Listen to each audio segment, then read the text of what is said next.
Well, good Monday morning to you, and welcome to our Monday morning live edition of Healthy Living South Mississippi's Live Healthy, Be Healthy. I'm your host, Jim Tabor, along with Doctors Jim and Janine Fox of Doctors Nutrition. Morning. Been doing this little get-together for 3 years now. Yep, Yeah. a little bit over. So yes, a little bit over 3 years, and this is what we do every Monday morning live, in which we invite you to call in and talk about the subject of the day. At 896-0713 or 800-349-0713. You can ask them in person, or you can, or ask them on the telephone, or you can pass the question along. Or if you have a question about something else regarding health, because this is what all this is about. Talking about something that, I don't know if this really hits close to home today,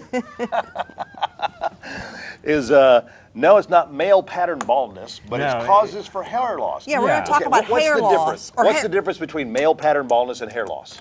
Well, I mean, it's the same. You hair, actually but do lose hair with male pattern baldness, but we're Yours is talking about genetic. reasons that are not genetic. Of course, genetic hair loss is different. And unfortunately, a lot of times with genetic hair loss, there's not a lot that you can do about it. Honestly, with mine, Yeah. and I'm going to say this, most of the men on my dad's side of the family had great heads of hair. Yeah. They really did. I will attribute mine, for reasons I won't disclose, to stress. well, stress can do it. That caused it to fall out. But It just gets also- sparser and sparser. And finally, after a while, when I just had very little up here, I just said to heck with it, Yeah. and just zip. Although a lot of times the male pattern baldness comes from the mother's side of the family. it Just to let you know. Typically does, yeah. Typically, I mean, you can't- That answers it right yeah, there. so just to let you know, that's Okay. might be why. Okay. But anyway, so that was what we're talking about this morning is causes for hair loss. Yeah, because we see an awful lot of women who obviously don't have male pattern baldness. So they come in and they're complaining about hair loss, and there's a lot of different reasons. I think that's the key. That's what we wanted to get across, Yeah. because I have people that come every day. We probably hear people come in Every and day. my hair's thinning, it's shedding, it's falling out. I Must keep, be my it's way thyroid. more. It must be my thyroid, or it must be my hormones. And yes, both of those can affect hair loss, but it's not the only reason. I mean, a lot of people will do lab work on and will say this is why you're losing hair. It's not because of this. And so we wanted to kind of get across that doing the lab work and finding out the underlying problems is your best bet to start with, because you can't just assume it's one thing, because it's not always one thing. Anemia is something that we see a lot that causes it, that definitely can be helped. I mean, honestly, if you have an iron deficiency and you take iron, it'll help. So there's a lot of deficiencies that can make hair loss or hair thinning. I Yeah, mean, it's and not one that of you lose the whole head of hair, but you actually have hair thinning. Right. And one of the things that we see today, because I mean, all of you raise your hand, you're taking some sort of Nexium or a Pepcid or something right there, okay? Pretty much everybody that walks through the door that complains On of hair acid loss, reducers. they're taking some sort of acid reducer. Well, I have indigestion. Okay, I've got this or that. And so they're taking the drug. How long have you been taking it? Well, for years, 10 years, 12 years. Well, after that amount of time, you're going to have some deficiencies. You're going to have nutrient deficiencies because you have stomach acid in order to break down, get the nutrients out of your food. And long-term use of acid reducers makes nutritional deficiencies, which then in turn can make hair loss. So I mean, there's a lot of things. Like I said, we have a lot of nutritional deficiencies that we see that can make hair loss. And then, yes, it can be a thyroid problem. And then everybody assumes, okay, my thyroid's low, that's why I'm having hair loss. Too much thyroid makes hair loss. So we have people that will up their own thyroid, which we definitely tell people not to do. Yeah. They'll take their own, oh, my hair's still falling out, I guess I need more. And their doctor hadn't told them to. No. They do it on their own, and then it gets worse. Well, I always tell them, too much thyroid makes your hair fall out, just like too little. So you can't, that's why you have to check it. You can't just do stuff on your own and think that Right. think that you're doing the right thing sometimes. Yeah, they come in assuming, and if you all know how Assuming is, it makes an ass out of you and me both. So that's what you can't do. Well, everybody's got their own family doctor Yeah. or a friend that's likes to give out free advice. Oh, yeah. Because they heard that this. But again, it's so much better if you actually get a real doctor's. Yeah, and do some lab work recommendations. to see. Yeah. And I mean, some of the other deficiencies that we see with hair loss, a lot of times protein deficiency. People don't realize if you're not eating enough protein, can make hair loss. Or if you're not digesting properly, Right. which back to some of the acid reducer issues, things like that. you know, we see so many. I mean, how many times have we talked about like probiotics and stuff yeah. like that on the show? And Weekly. B vitamin Weekly, deficiencies almost, yeah. could actually make hair loss. Like I said, iron deficiencies make hair loss. Protein deficiencies make hair loss. Zinc deficiencies make hair loss.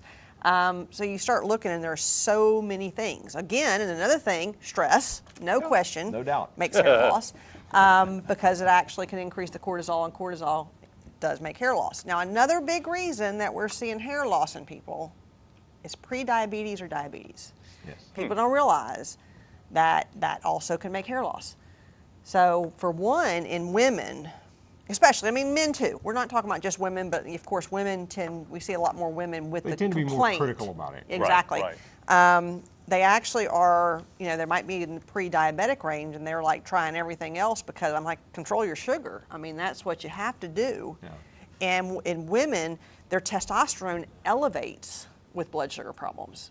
And elevation of testosterone makes more hair loss, which is why a lot of times men have more hair loss to begin with.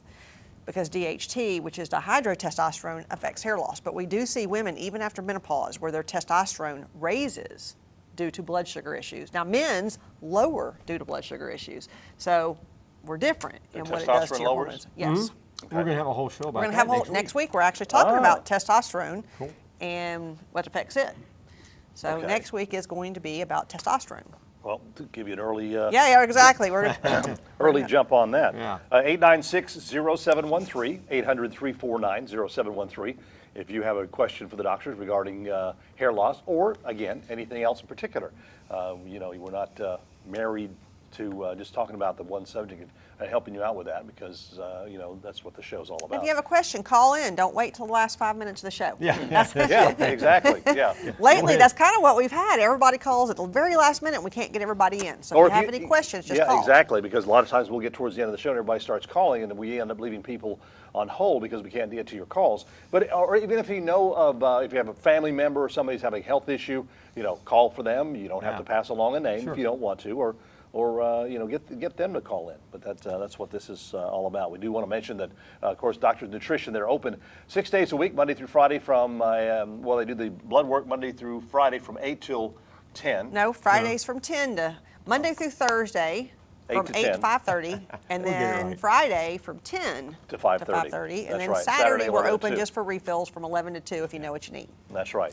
Dr. Bull is there 5 days a week, and Jim and Janine are there Monday, Tuesdays, and Thursdays, except for tomorrow. All right. Right. Except for tomorrow. Have a They'll be day out off. tomorrow.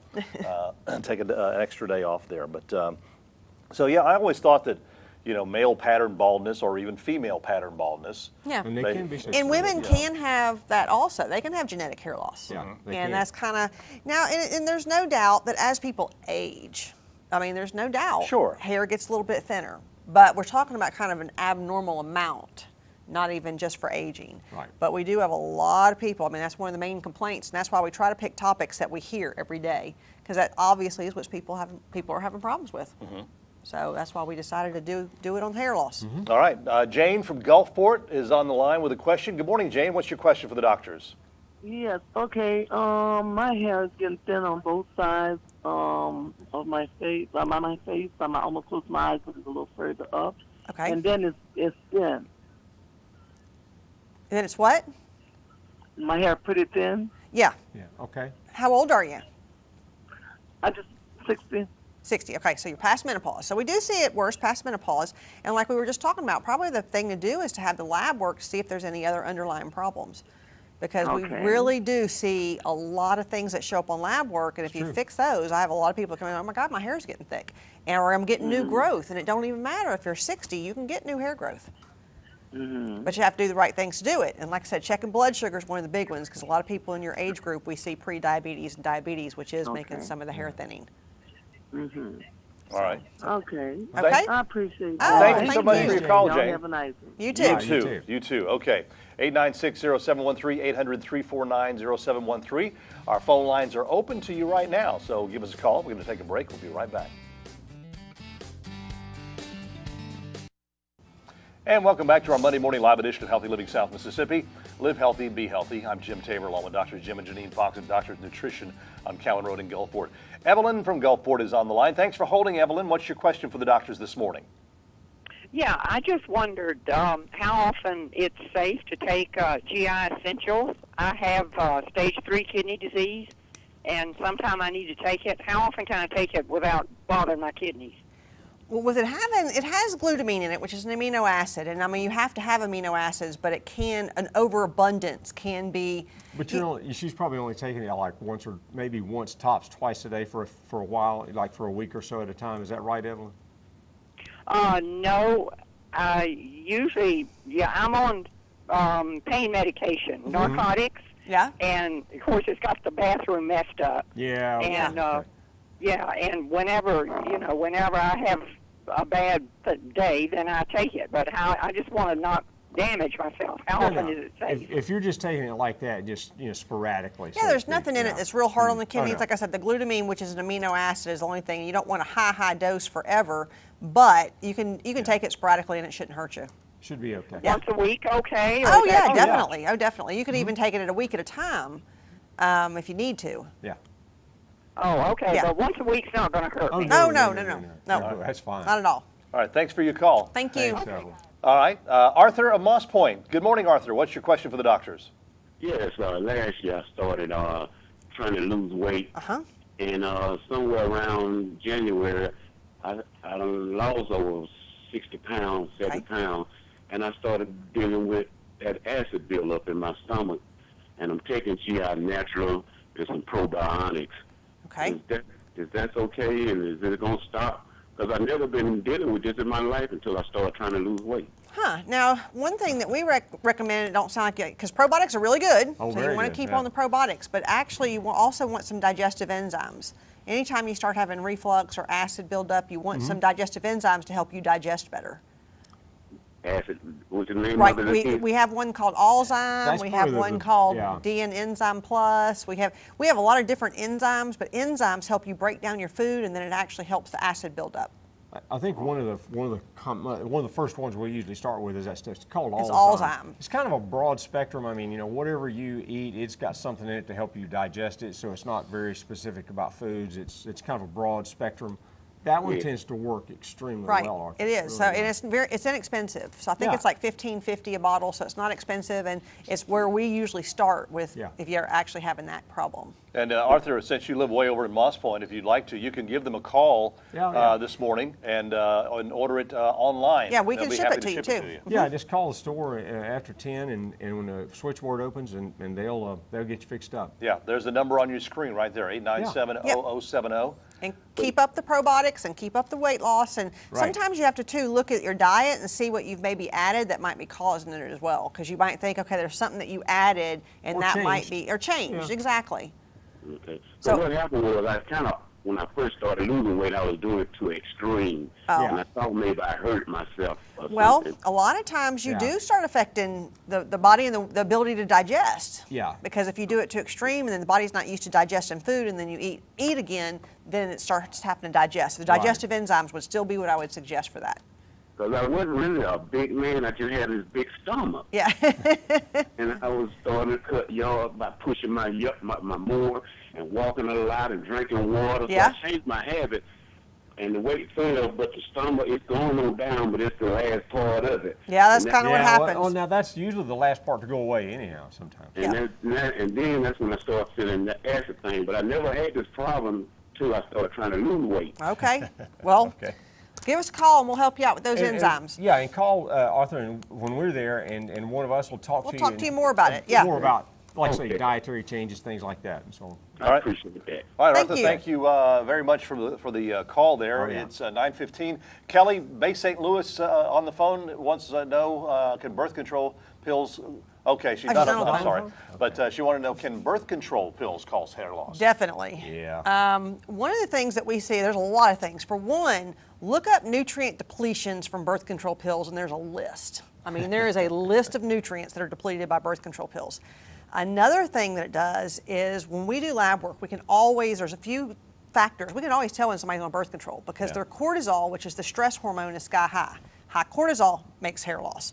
Another thing is they can't utilize the thyroid properly. It's not that the thyroid doesn't work, but the utilization is way down on birth control pills. Another thing that can make hair loss. I mean, That's we see common. B12 deficiencies are common with birth control pills. hair loss. There are so many things. And then when you check the person's hormones on birth control, they look like they're in menopause, which also makes hair loss. So there's a lot of things about birth control that makes hair loss. There'd be a whole book about that. Yes, exactly. So I would say that is really thing that we see a lot in young girls. All right. Yeah. Thanks for the question, Kelly. 896-0713, 800-349-0713.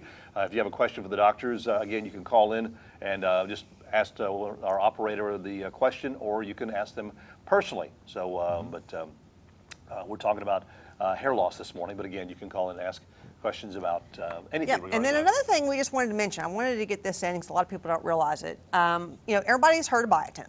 A lot of people come to get biotin for their hair, and that's great because biotin's not going to hurt, and it really is good for hair. It doesn't make everybody's hair grow back unless it's a deficiency. One thing that makes a big biotin deficiency is antibiotics.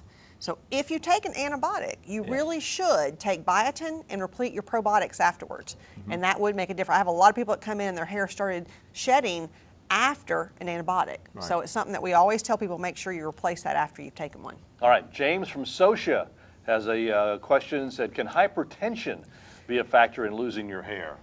Well, I don't know that there's any direct link about hypertension, but now some of the medications can do it because they deplete a lot of the nutrients. Right. A lot of medications can make, blood pressure medication can make hair loss, but I don't think the hypertension itself does. I've never seen a link. I've never seen any of the research that linked the hypertension itself to the hair loss. But again, we have a lot of people that say once they started taking a medication, and then you just got to start replenishing the nutrients that specific medication depletes, which there's so many different ones out there. If you call us, we'll look it up for you and see which one. And might that's help you. Something really big to talk about now too, because somebody that's on something like a blood pressure medication or whatever, all these medications, all of them just about, I mean, there's virtually none of them that don't cause some sort of nutrient depletion. And that's something that a lot of people, don't realize is, if you take a medication for a problem, just like hypertension, okay, I got high blood pressure, you take something for it, what does it deplete? Because that's very important to our health. And I always tell people nutrient depletion show up in your hair because technically it's not necessary. The body will use everything it needs. I mean, everybody wants good hair, so I mean, I'm not saying that, but technically you can live without it.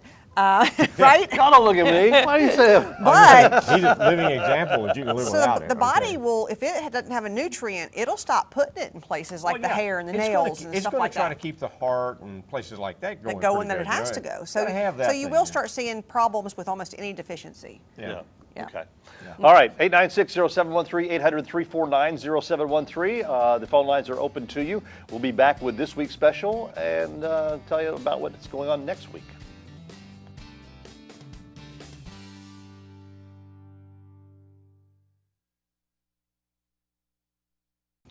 And welcome back. Final segment this morning of this week's live edition of Healthy Living South Mississippi. We're talking about hair loss. And Lisa Biloxi asked the question, is hair loss at an early age a warning sign for a more dangerous or serious medical condition? Well, just like we talked in the last segment, these nutrient deficiencies. And, here's the thing about a nutrient deficiency. People think, well, if I don't have enough B12, I'll know it instantly. Nah, it may be years, literally years before it can take a toll or cause the real damage. And sometimes when, like Lisa's asking about, can it lead to something that's more serious? Oh, yeah. Well, or it could be, honestly, like we talked about, we see a lot of women having cycles, which would be younger women, with severe anemias. Exactly. So yes, you want to be checked because you want to make sure it's not a severe anemia because they can be dangerous or serious. And another thing is the PCOS and hormonal imbalances in young women due to sugar handling problems. We see a lot of that, and that'll actually make you start having facial hair, but the hair thinning. So you got to look for the diabetes, the pre-diabetes, the anemias, the thyroid problems. So you do have to look for more serious conditions. It doesn't always mean it's going to lead to a serious condition. Right, and then hopefully that's something you can prevent. And something that you can do about it and then keep from having a problem. Right. Right. All right. Larry of Biloxi is on the phone with us right now. Good morning, Larry. What's your question for the doctors? I am a insulin-dependent diabetic. Okay. And I'm in my 60s, but I've been on an insulin pump for 20 years. Okay. And a diabetic for 40. Okay. 40 years on insulin. Mm-hmm. I went. Father's Day was yesterday, and I went. My kids got me shorts, and I keep going up 2 different sizes On the, okay. On the, you talking about your On my belly's increasing? waistline. On Yeah. my waistline. Okay, well You're then, getting too much insulin. yeah, you're probably, what a lot of people do is, I mean, you have to take insulin, no question. I mean, type 1 diabetics, that's what you have to do. But we have a lot of people that don't watch their diet, but yet they just take more insulin to control the sugar, and they're going to make weight gain just like people eating sugar that don't have diabetes. Because even if your body makes too much insulin or you're taking too much insulin, it puts weight right in the middle. So the thing to do is to work with your doctor adjusting your insulin levels after you change your diet. Now, if you come to us, we'll give you. If he's got a pump, it's going to be helping. Right. But Larry, what happens is you have to, regardless, because a lot of times I've had people come in that's on, like you, on a pump, and they say, well, I just eat whatever I want. The pump takes care of it. Well, yeah, it takes care of it, but what it does, I mean, insulin has two jobs, so to speak. It's got more, but two real important ones. One is to get that sugar into the cell, which lowers your blood sugar, which helps you burn the sugar for fuel, glucose for fuel. The other job is stores fat. And so, if you keep pumping up the insulin, I'm just going to eat more, and the more carbohydrates you get, the more insulin you get, the bigger you're going to get. And it tends to store it in the middle. Yeah. Actually, that's where we always see people with sugar problems, even if it's not type 1 diabetes, type 2, which is insulin resistance, goes in the middle. Yeah. Starts with the liver and goes from there. Yep. So there are things you can do. You can change your diet, and that would actually make a big difference. If you come by, we'll help you and give you a list, and you can start there. All right. Okay. All right. Thank you. Oh, thank you. You're quite welcome.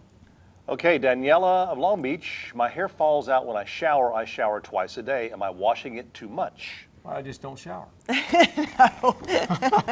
No. No, now twice a day washing your hair is probably a little bit much, but I mean, everybody's going to have a little bit of hair loss with washing, but you shouldn't have like handfuls. Well, I have people that's even come in with a baggie with what they have that falls out, and they're like, look at how much is actually falling out each time.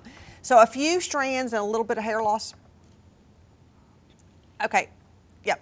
Okay, okay, if there is gobs of hair that's coming Yeah. out, you want to see if there's a reason it's falling out. Yeah, even yeah. if you're, like say you're showering twice, washing your hair twice a day. I mean, and it depends on what you're using for it. Some shampoos are pretty harsh, but hopefully you're using something good for it. Well, speaking from experience, real quick here, I know we're about to run out of time. Stress will do that too. Stress will do that. It Because will. that's what happened to me. Well, there's honestly. a lot of reasons. So Found you out. want to rule out all the underlying problems, and then probably twice a day might be too much. Because I do know some people that say they wash their hair less to keep it from falling out as much. Because when And mine also, started falling out, same as Daniela, it was coming Yeah. out in just handfuls. and some of the chemicals in the shampoos, maybe going to a less chemical shampoo might help Right, too. So yeah. I mean, if you come by, we'll go more specific with you, and then we'll kind of see what your Kinda go problems from- may be. All right, and Okay. this week about run out of time. This week's special.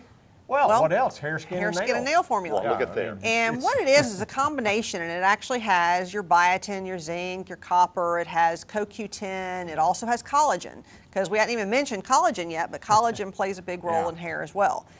So it's kind of a formula that's just good for it. Now you always, again, want to rule out underlying problems, because if it's an iron deficiency, this formula is not going to do it. If it's a thyroid problem, That's not gonna this do is it, not right. going to do it. So I always say look for underlying problems first, but if you just want your hair to be healthier, the hair, skin, and nails is a really good formula. And your fingernails too. And Yep. right. Fingernails, Exactly. Because toenails, of collagen. all that Right. good Yeah. stuff. Yeah. Next week, we're talking about. Testosterone. Testosterone.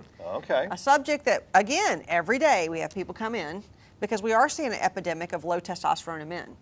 And so it is something that we are. see daily. And so we were going to talk about some of the reasons and things that you can do to increase your own production Okay. of testosterone. All right. Well, we invite you to join us again next Monday morning at 9 o'clock for another live edition of Healthy Living South Mississippi. And if you have a question for the doctors before that, you can give them a call, 897-0070, or stop by and see them. They're located on Cowan Road in Gulfport, just south of Pass Road. Have yourself a great week.